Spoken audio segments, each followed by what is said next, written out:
કે 2/5/2026 ના રોજ માં ભવાની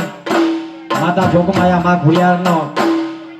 સાલગીરી નિમિત્તે અબરામા ગામ પરિવાર સુમકલા ભૈયાનો ભાવભર્યું આમંત્રણ છે એટલા માટે એમની ફરમાઈશ છે એટલે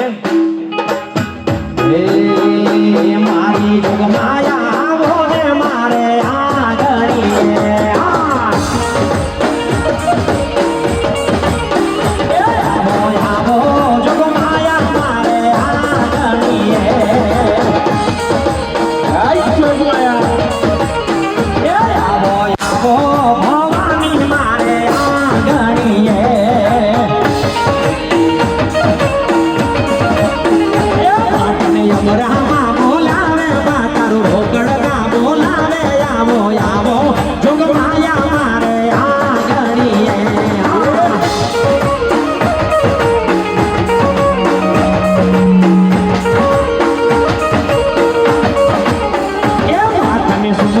ભડિયા મારી નો કરું જોગમાયા મારી આવો